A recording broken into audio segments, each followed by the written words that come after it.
On today's episode of Higher Learning, we're joined by Fort Lauderdale, Broward County legend Keith Costello. Keith Costello is the CEO at Locality Bank. We talk about everything from his aspiring restaurateur career early on to banking and how he hires the best people to his incredible accomplishments in the CrossFit space. Keith is such a personable and amazing visionary leader. I know you're going to love this episode. I cannot wait for you to hear it. Let's get started. Welcome to another episode of Higher Learning. I'm your host, Oz Rashid.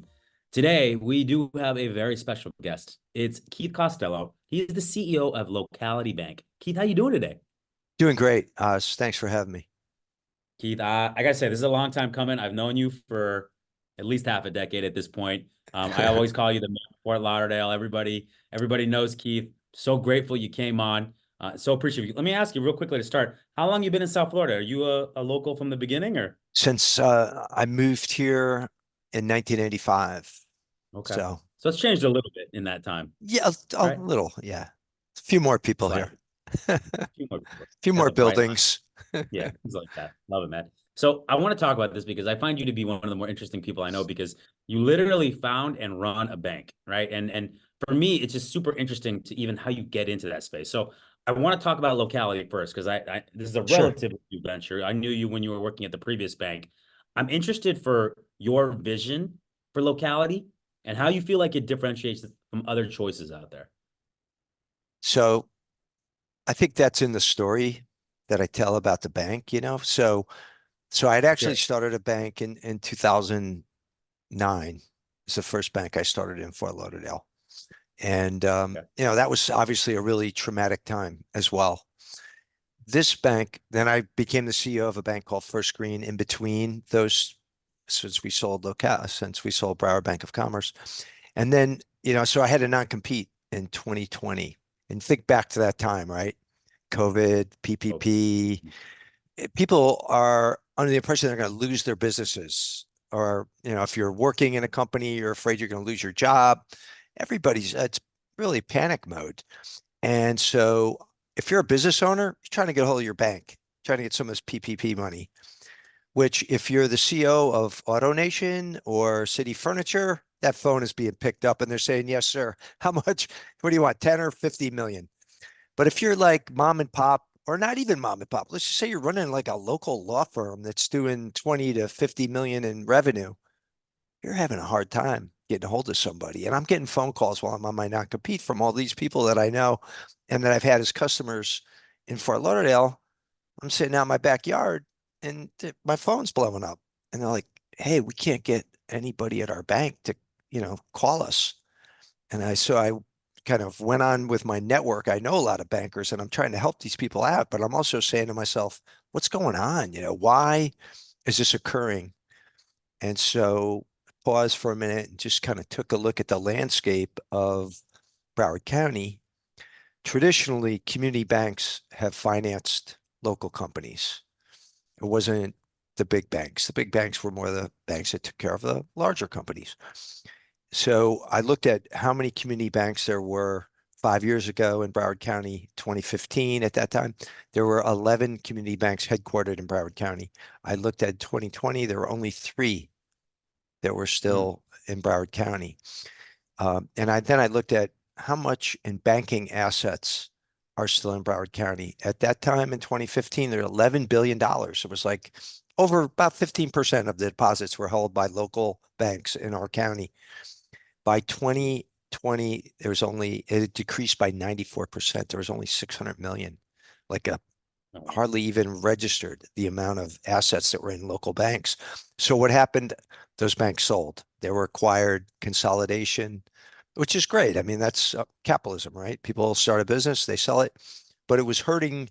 What we saw is when there was stress in the economy, because you really don't know if you have a bank relationship until you really need it. Like you think you have a bank relationship. If everything's going good, you don't need to pick up the phone and call anybody. Everything's going fine. But all of a sudden, something like PPP happens or 2009 happens, and then you realize you need to be able to speak to somebody. You need somebody that's going to pick up the phone and help you.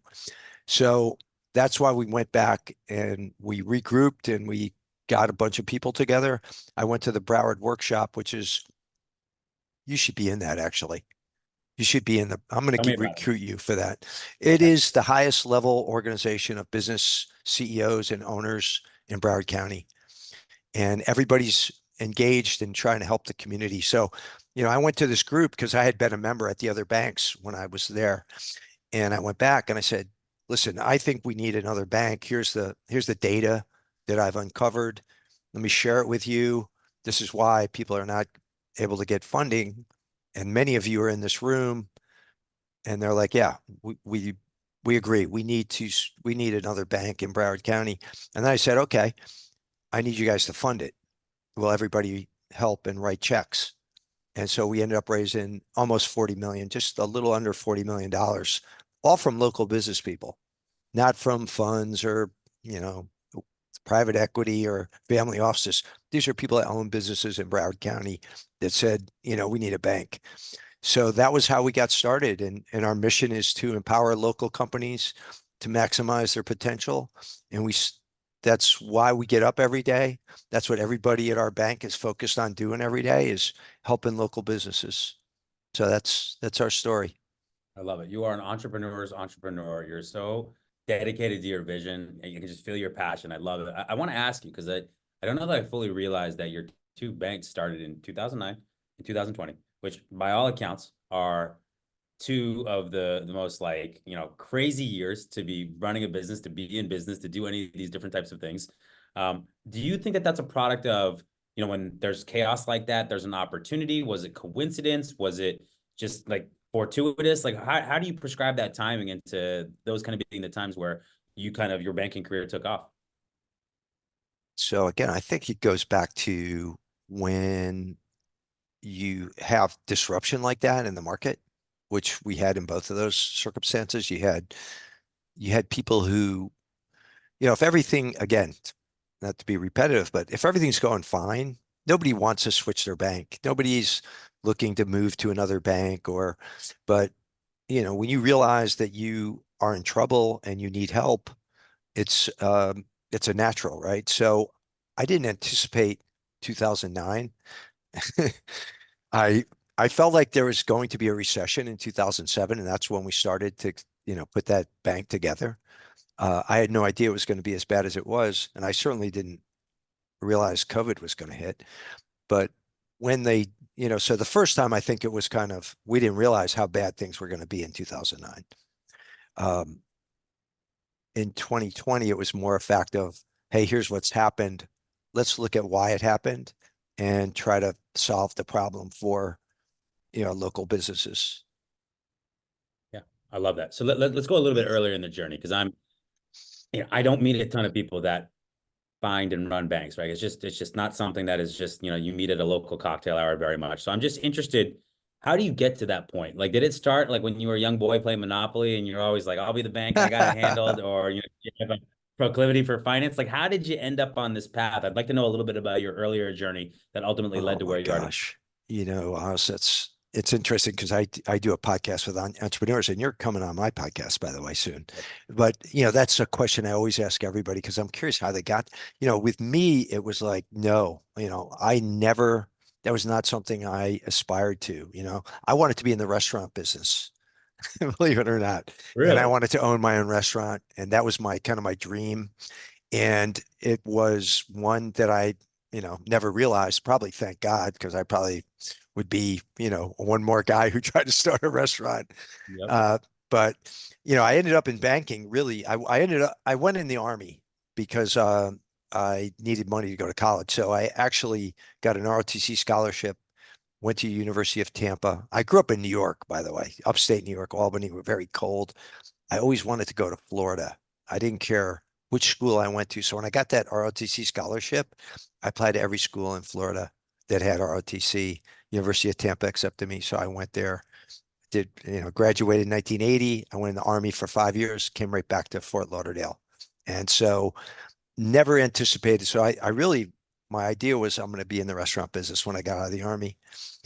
And because of a few things, which I won't go into all of them, I realized that was not for me and ended up working for a bank called NCMB, which today is Bank of America. But that NCMB was the predecessor bank of Bank of America. And I went to work for them in 1990 in Fort Lauderdale. And that was how I got started in banking. I worked for banks up until I was 50 years old. So I was a late entrepreneur and I didn't start, at 25 or 30 years old. I had been in banking for a long time. And in 2009, it was when really the first time that I took that entrepreneurial dive. I've always been even though I was working in banks and I was making a good living, I always felt the need to express that entrepreneurial desire. And I don't want to jump ahead, but one of the questions you asked is, what would you tell, your 25-year-old self Shoot. today? Take that risk early. Don't wait, 25 more years. If you have it, not everybody has that entrepreneurial spark, and that's fine. A lot of people are very successful, working for a company, and that's great. But if you feel you have that entrepreneurial drive that you want to release, better to do it young when you have nothing to lose.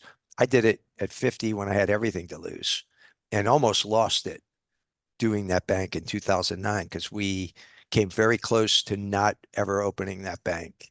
So, I love uh, that. I think like one of the things that I recommend to people who are early in their career, especially when you're just getting on your feet, is like when you get later in life, all of a sudden you have to be doing things for a family, a child, like you have different responsibilities. And now your ability to take risk and stomach risk is a lot less than it is earlier on in your career. And so when I'm giving advice to people early on, it's don't worry about chasing the biggest salary right off the bat. Don't worry about chasing the biggest title right off the bat because it is not where you start.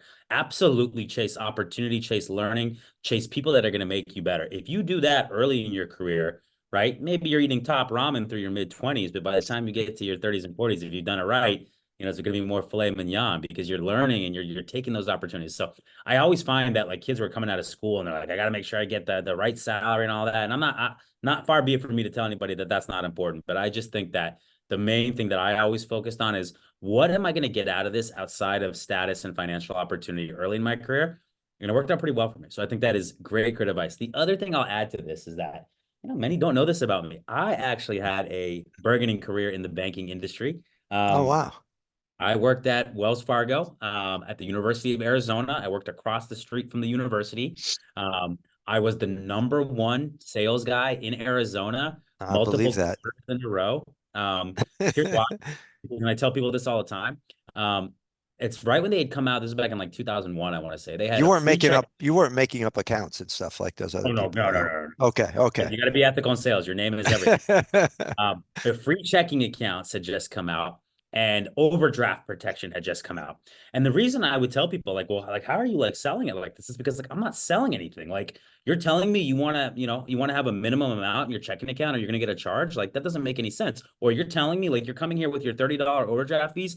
I can get you into something that's going to save you all this money. And, I'd have all these college students coming across the way. I'm going to be honest. I had, some sorority girls coming across and I was like, let me get rid of some of these fees for you. You just got to sign up for overdraft protection. But the reality situation is I believed in what it was. I didn't feel like I was giving something to somebody that they didn't need. If anything, I was like, I can't believe you wouldn't sign up for this. Let me help you. I can help fill out the information for you. This is going to really help you. And Yeah. people felt that. And that's informed a lot of who I am today. Like if I don't buy into if I didn't believe in MSH's services, if I didn't believe in what our software did, I'd be terrible at selling it. I can't do that. But if I believe at my core, people I think can feel that authenticity. So anyway, a little bit of an aside, but that was my banking career. Fortunately, it only lasted 2 years. I went in a different direction. Otherwise, who knows? We might be competitors right now. You might be running Wells Fargo today if you hung Oh out. man, no thanks. I'm good. So we've talked about one of the things you and I have really kind of hit it off on is that CEOs, right, or just people who are executives in their career.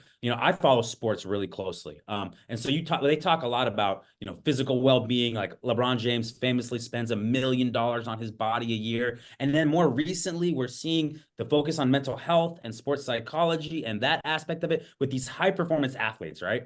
But when you're an executive, right, you are maybe not doing the same level of physical exertion, maybe not at least in your job, but the mental reps, the stress, the long hours, the jumping from meeting to meeting, the high intensity it demands some level of taking care of yourself. So this is the trend that I think you and I have seen and observed over the last 5 to 10 years really take off. I'm interested in how you've adapted that to your life and maybe why you think it's important. Yeah, so I think you know that I'm a big CrossFit uh, advocate, and Yep. it has been something that I just I mean that's how I start my day. I was going to the 6 a.m. class. Now I've shifted to the 5 a.m. class, and I'm just like I'm really a morning person. I know people are different. Like some people are like to work at 2 or 3 in the morning, and others like to get up at 3 in the morning. And for me, like that morning, just being, it's so quiet, peaceful. It's such a good time to start the day. And then just to go into the gym and go through this CrossFit ritual where, you know, I have to say I'm the second oldest guy there. I used to be the oldest guy, and then this guy who's 73 has the same birthday as me, comes in and like ruins it for me. And the guy's in amazing shape. He's inspirational, actually. So, but I love competing, right? I love and it drives me, even though like the guys in there are like your age that and women too. Like there are women in there that could kick both of our butts and weightlifting and training, maybe not yours, but definitely mine. No, they definitely could. I know that. But but I mean, I think that's the beauty of CrossFit is that, no matter what level you're at, you push yourself to that different level because of the fact that it's a group there and there's a clock going and you look around and you're like, well, maybe I can beat that guy or maybe I can beat that girl. And they're doing the same thing. And everybody it pushes you to that extra level of achievement. That's what I Okay, love about it. I want to get to the core of this. There's a couple of Yeah, different things here that I find fascinating. So, CrossFit is different. There's a little bit more of a collective vibe to it. You all are typically doing some of the same exercise over a timed amount. I know it can be different, place to place, but from my experience and when I was doing it, that's what it was like. I want to get to the root of it. So the competition, it sounds like, really drives you with it. But I'll tell you me and what I do in my workout routine. For me, like, there's two places where like I'm a pretty friendly guy, but there's two places where it's like you're not going to get my best self because I'm kind of like focused on my thing. And that's if I'm playing basketball where I'm feeling hyper competitive, right? Or when I'm at the gym. Because when I'm at the gym, like I got my whole armor on, I got my headphones locked in. I'm listening to my hard rock music. It's me versus the metal. And it's I got to be honest, it's kind of meditative for me. Like I almost like I've had people say, "Hey, can I come lift with you?" and stuff like that. I'm like, this is kind of my thing. Like, I want to do this for an hour. I want to go in the sauna. I want to be done. But CrossFit's very different. It's much more collective. It's much more pushing each other. So I want to get to the root of that. The competition's important to you, but like, what is it about the group dynamic that really does it for you? Do you find that you're motivated and pushed like that? Would it be the same if you were doing it on your own, or how do you kind of deal with that dynamic?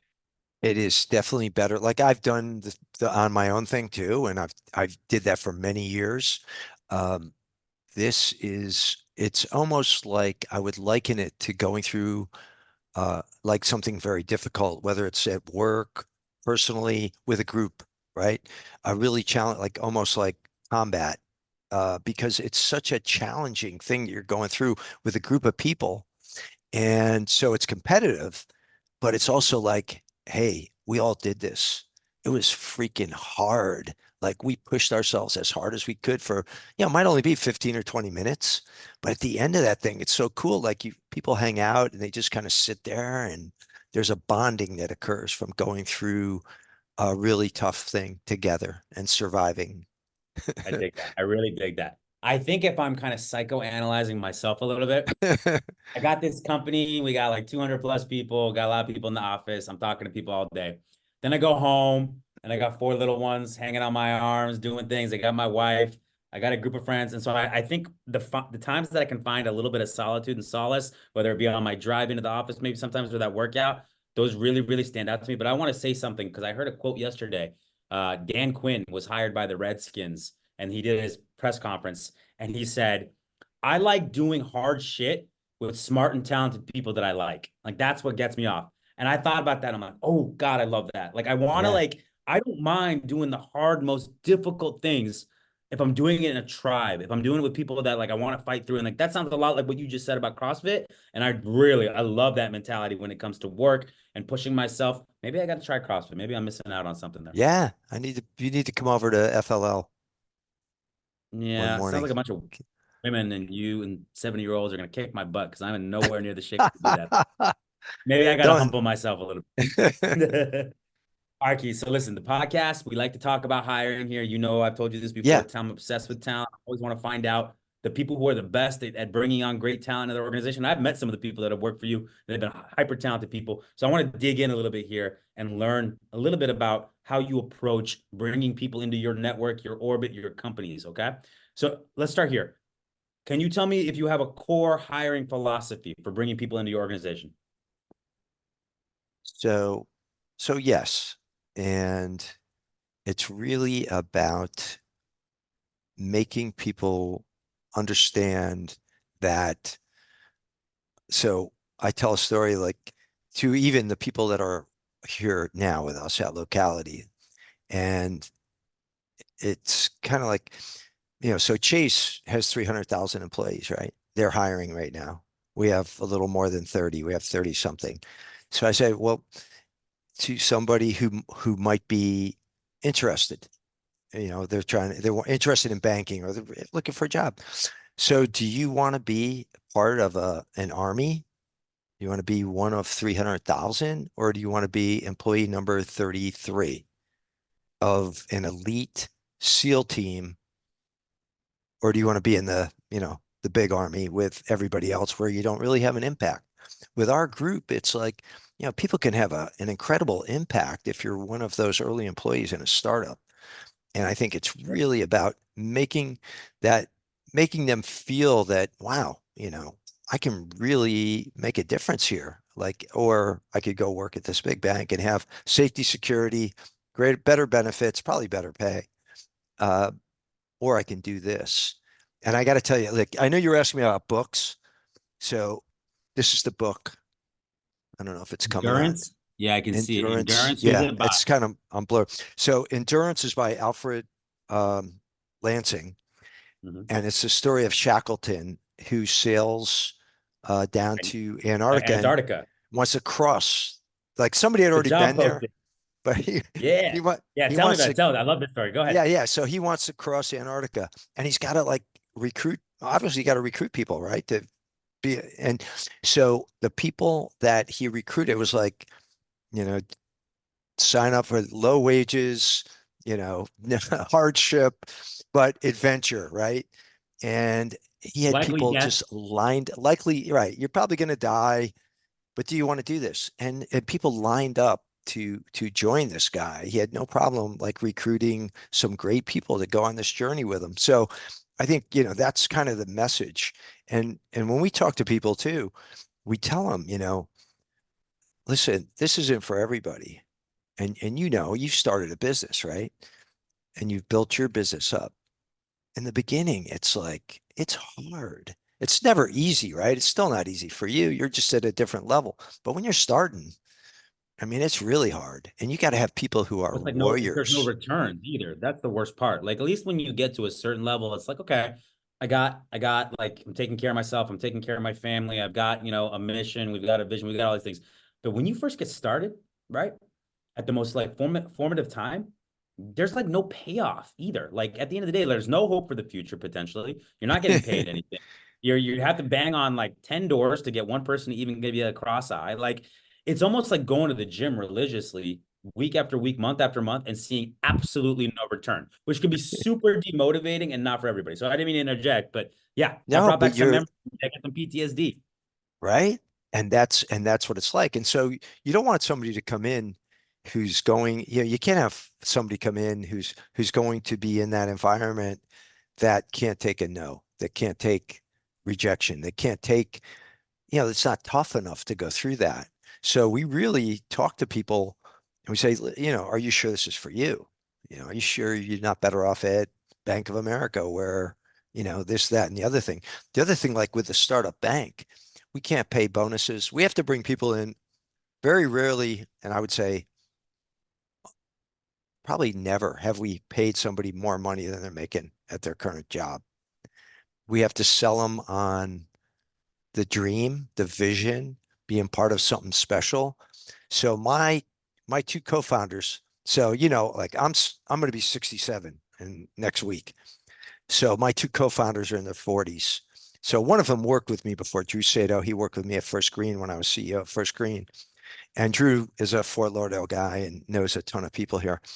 But one thing that Drew and I realized when we're starting Locality, he's a co-founder, is that the key person we needed, if we were going to build a technology modern bank, which is what we didn't want to build a community bank like we did in 2009, an old school. We want to build a digital first community bank that was a community bank of the future and would do well in the future. And we knew we needed a technology guy. So not an IT person. So how do we get, we didn't ever have anybody like that at these other banks that we ran. So I started going on LinkedIn. This is when I had my non-compete. So I had 2 years of time to use. And so I'm on LinkedIn. I'm just having all these conversations with kind of all these technology people and fintech and people working at banks. And, half of them probably, never responded. Every so often I'd get somebody who was interested and I'd start conversations with these people. And so Corey LeBlanc, who was chief technology officer at a bank called Origin Bank in New Orleans in Louisiana, um, starts engaging in conversation with me. And then I start like looking at this guy and he's speaking at conferences at American Banker and he's, pretty well known in the space. And I'm thinking, is this guy actually like, is he considering possibly jumping into this thing with me? And I'm like, no, he couldn't be just off a LinkedIn conversation. Sure enough, he ended up jumping in with Drew and I, bought into the dream that we had. And, now he lives in Fort Lauderdale. And this is a guy who is making great money, working at publicly traded company, jumps into this startup because he wanted to do something, build something significant. And he never had that opportunity at that big bank to have a blank slate to do the kind of technology uh, innovation really that he wanted to do. So that was probably the best hiring success story that I've had. And so he's a co-founder as well. So these guys are my co-founders. They and both of them, as I said, Drew I had worked with before, but Corey was like, I just have such admiration for this guy, for the courage that he had to jump into this thing. He was like one of those guys that jumped on that boat to the South Pole. Yeah, I love that. I think it makes me think of a couple of different things. Really early on in my career, my corporate career, I got a lot of great lessons, but one of them was, find out what the people around you and the people above you are motivated by, and then speak to your audience in their language, right? And so I found out pretty early on, some people are motivated by money, some are status, some people want to look good, some people are fear of getting admonished. Like there's a bunch of different motivations out there. And if I'm being really honest, a lot of that algorithm of hiring fit that we work on with our software, behavior is important, capability is important, but man, situation and motivation are such an underlying aspect of whether somebody is the right fit or not. To your point about, Corey, you know, Corey could have been like ticked off every box, right? But if he wasn't willing to move from New Orleans, or this wasn't the right time, or his wife or family was against it, then it might not have ever worked out. And that's something that Right. I don't think we take into enough context when it comes to finding that great fit for us. But anyway, coming back to the motivation aspect, if you understand what that is, right, then you can find the right people. And you want people, obviously, that are builders, right, versus a maintainer. You want somebody who's motivated by impact, right, not by status or things like that. And so if you can identify that in your hiring process, you have such a better chance of success. I'm going to take a little bit of an aside from the hiring and ask you a question because I've been curious about it. I've been thinking about it. So Locality Bank is obviously focused on working on local businesses, but you've talked about the bigger vision, bigger purpose, being employee number 33 as it grows. I don't know if you can share this, but would the vision be to have a locality bank in a bunch of different communities and locality, or would it be to expand the vision here in Broward County, maybe to West Palm Beach, Miami-Dade? Like, how do you see that growth pattern looking? Am I allowed to ask that? Is that okay? Absolutely. And that's a great question. And yeah, the first part was exactly right. So the reason it's locality is not only did that problem occur here in Broward County, but it occurred across the United States. Mhm. And the banks that were the heroes of PPP were the community banks, but it was also the fintechs. So the firms that had technology and the community banks had to work day and night to get money out. The fintechs were doing it with technology like that. So that's the idea. Take that technology, merge it with the relationship orientation of community bank, and then locality. Yeah, so take that local bank and bring it to other places that need local banks. Like, even the state of Florida, like take a city like Jacksonville. I was just on the phone with because I'm involved with the Florida Bankers Association. We were just on the phone talking about different markets. There's hardly any community banks in Jacksonville, Florida, which is that's a Huge. big city and a very, doing very well economically. And there's other, like just take across the demographic of the United States, there's a lot of communities like that where you have a lack of local banking. So yeah, we'd love to take it and grow it. Okay. Listen, when I get curious, I just got to ask, even if it's a little bit out of sequence. So I apologize about that. And I'm going to bring you back into the hiring zone. Take it wherever you want. Memorable interview. We're going to start talking about Space Quest after this. Give me 10 minutes. Okay. Just kidding. In terms of memorable interviews that you've had, either you've been interviewing somebody or maybe you were interviewing. Any come to mind when I ask you about that? Yes. And so two, so first, and they're really similar. So I'm going to talk about one, I was being interviewed, and the other, we were recruiting and interviewing somebody to join our team. And, Sure. I would say both of them involved a dinner and sitting down. The first one was a bank that it's actually the last job that I was hired for. It was always like 2007 before I started, doing my own banks. And I remember it because it was just a really, I felt very, I felt a bond with this person, and I was created over this dinner environment.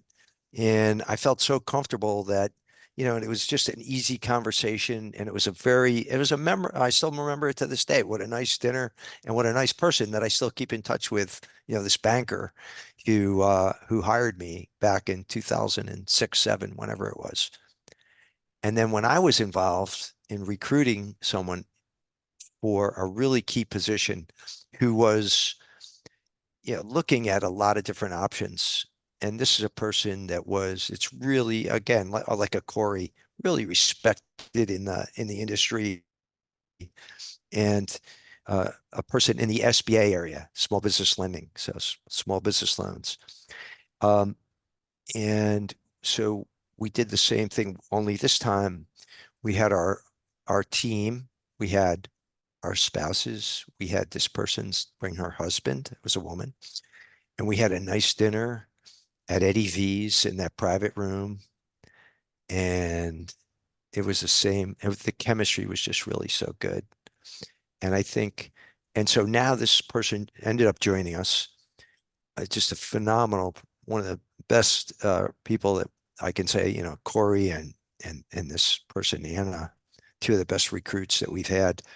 And I think one thing I can say that really attracted her about our organization was the culture. So the whole, when she understood our culture and, our mission to empower local companies to maximize their potential, our core values of trust, innovation, accountability, and we talked to her about those things. And now I have her talk about them because she embraced that so much. Yeah, and I've had her talk even in our team meetings. I said, you're so excited about our culture. She would talk about it with people that she was recruiting then. She's recruited people from the same bank that she came from. And she would Mhm. use that same message so well that I was like, wow, you should talk about this with our entire team because you've really embraced it. Yeah, I got to tell you what. So I love the dinner, lunch interview setting for a lot of reasons. A lot of people give the cliche, I want to see how they treat the waiter. It's like, listen, man, if you can't not be an asshole for an hour, then like you're wiped out. I don't think that's a great indicator. I think everybody can kind of put on a show if they need to for an interview. But what I love about the like dinner situation, particularly if you bring a spouse, is that you're getting into a less stuffed up environment, right? You can get to know the person, I think, at a more deeper, more personal level. There is some complexity to it too, right? Like, how do I like make sure I'm eating the right meal? How do I make sure I'm talking in between bites? How do I handle things with the server? How do I handle the alcohol distribution if I'm drinking or not? Like I think these are things that are like if you're bringing in an executive, you're bringing in somebody with an important role in your company, these are the type of things that I think, number one, you can get some good analysis that you might not otherwise have. But I think even more important, I think you build a deeper bond and you learn more about the whole person, particularly with regards to the spouse. I try to do that as much as I can. I find that I'm authentic. I try to be myself on video, phone, whatever it is in person. But you get me in a dinner setting, and it really becomes more about the whole person on both sides. So I really think that's a smart thing on your part. It does not surprise me that two of your most memorable interviews came in those settings. I will say one funny story. We do this sometimes at MSH when we're hiring people, especially that are directly reporting to me. My CFO took this to another level. I don't know if I'd recommend this. He did a lunch interview with one other of our team members. We were hiring for multiple sales positions. So he invited the senior salesperson and the junior salesperson to the same lunch. And they went and they had a lunch and we ended up hiring one person and not the other. And I don't know how that works. Sometimes I feel like they can be talking over each other and that might not be the great thing. So that was one where I wouldn't recommend necessarily the lunch or dinner setting, but I found that was funny and ended up being a good hire. So I guess all's well that ends well. What about questions? Do you have like a favorite question that you love to ask that really kind of dives deep into the person that you're interviewing? So I have to say I don't.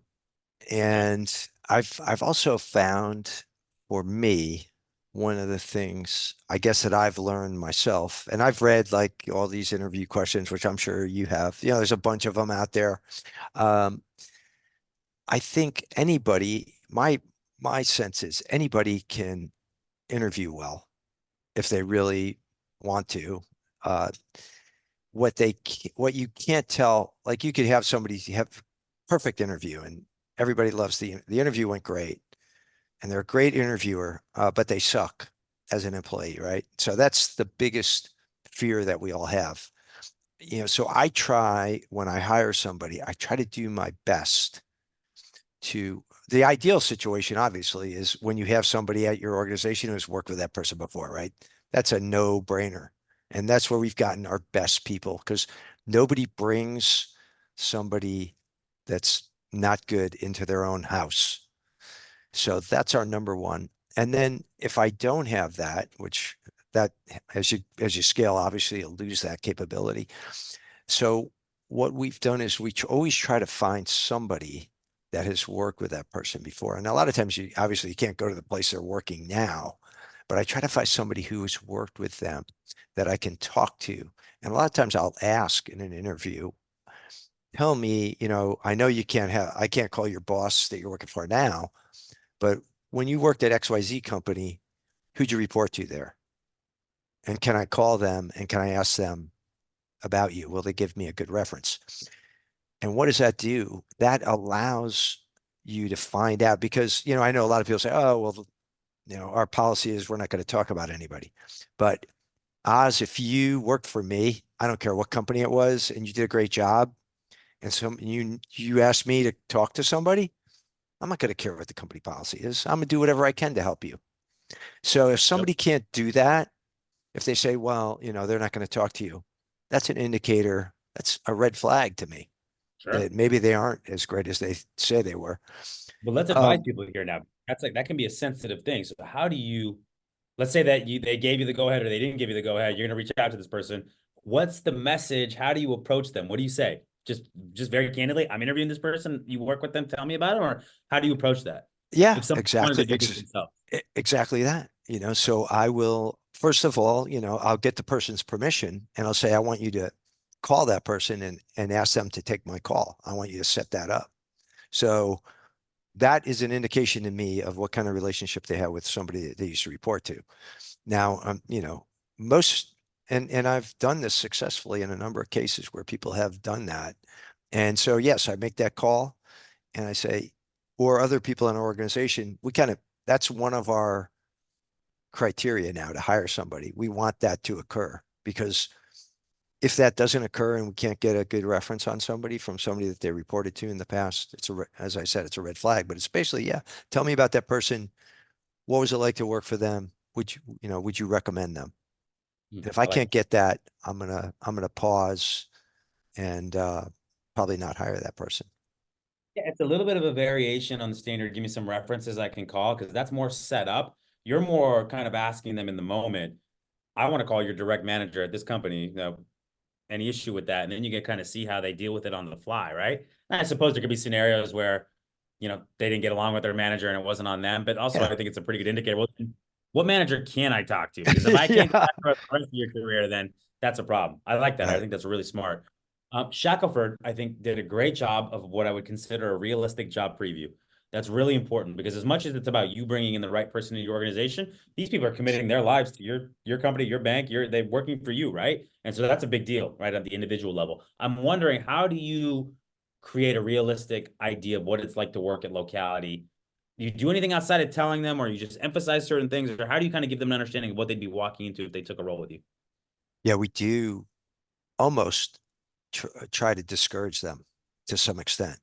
We Hmm. really, we really say, are you sure, are you sure this is for you? Because it's really hard, make sure this is something that uh, you want to undertake because, you know, working in a startup, as I was talking about before, it is like an adventure, right? You're going to have days that are great, but you're going to have days that are really rough.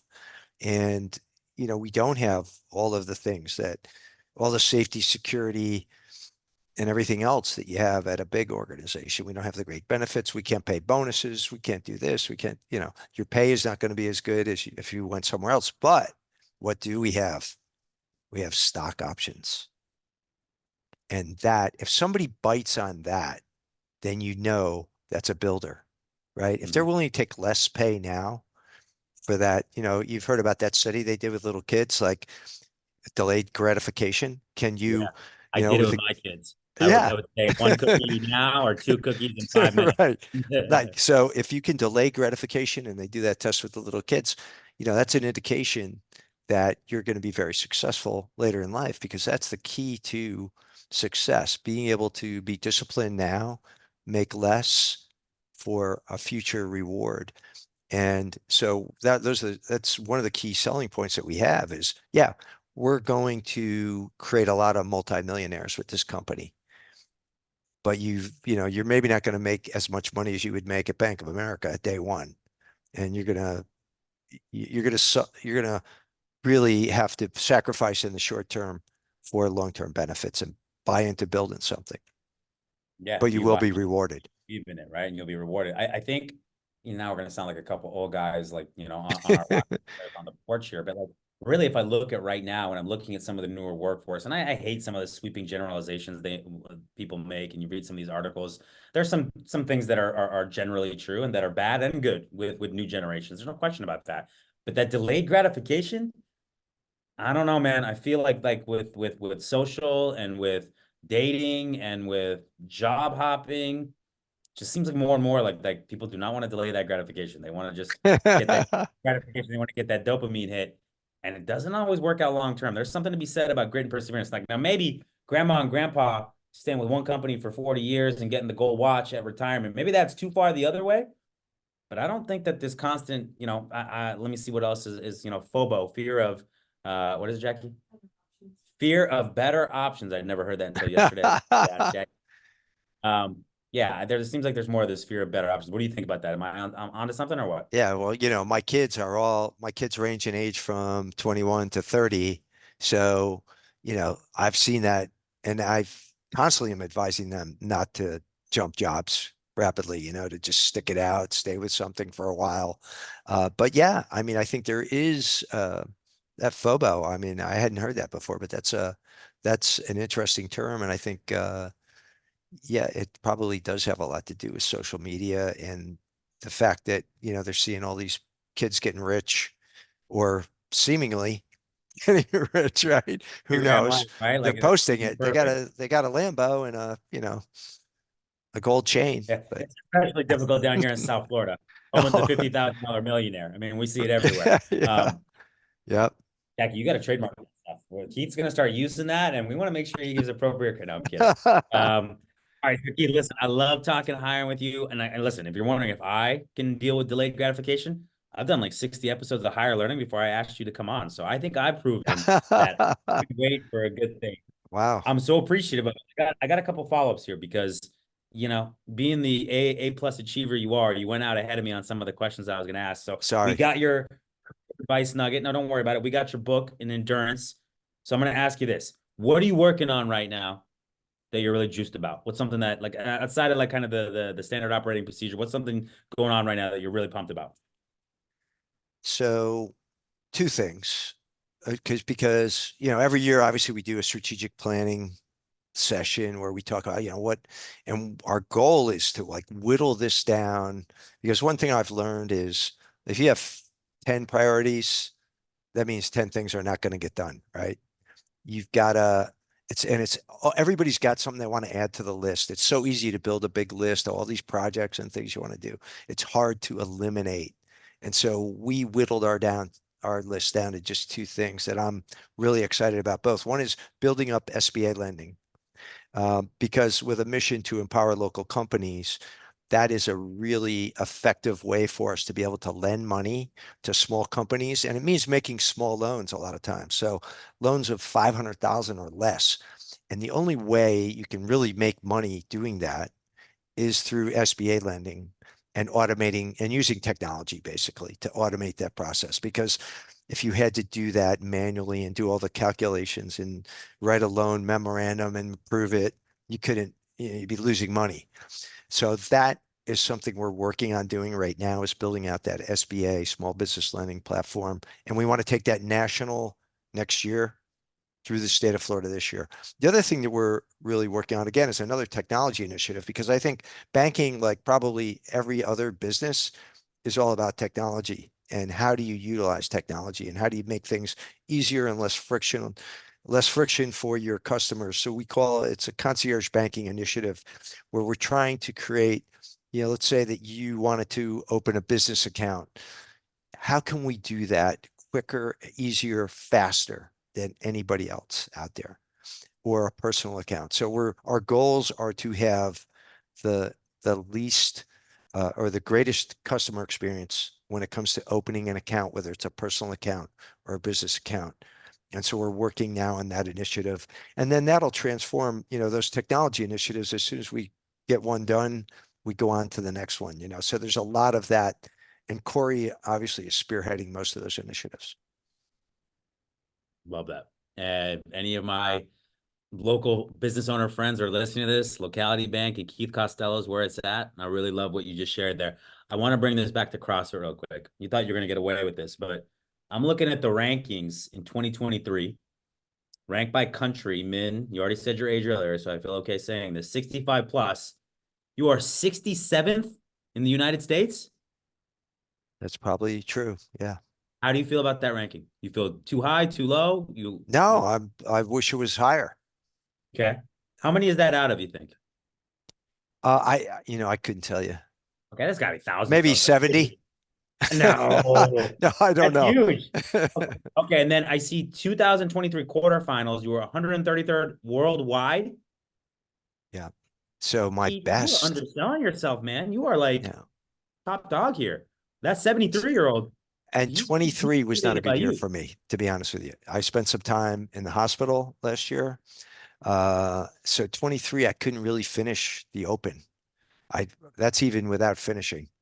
Uh, but if you dig back like a little bit further, like I can't remember, I don't have my stats right in front of me, but you know, I got into even higher levels worldwide in some of the other competitions. So, Oh yeah, and I'm 84th, proud of that. 89th. Yeah. What's this a picture of right here on your profile? That's Ernest Hemingway at a bar in Cuba, in Havana.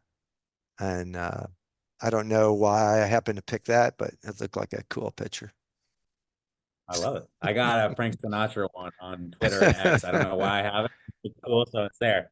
All right, last question. Yep. Because you took my career advice one. You had to have given thought to what type of restaurant you were going to own and what name. I want to know what details. What were you going to do? Was it Italian? What was it going to be? What is it, a theme? Anything? So, you know, actually I'm Irish. So if I opened a bar, it would definitely be an Irish bar. And, you know, that's all New York City needs is one more Irish bar. There's only like Yeah, I know. I've a never seen an hundred Irish bar up there. thousand of them. Yeah, right. But if Literally it have a were, happy hour weekly day in New York at an Irish bar called Monk's. But anyway, and if it was going to be a restaurant, it would definitely be, so what's my favorite food? And I think like naturally being in Florida is fish. It would be a local fish restaurant. And so when I did actually live in Jacksonville for a little while, and when I was there, there was a restaurant that was down on the beach in Jacksonville, and they had like an open pit where they would cook like just all local fish.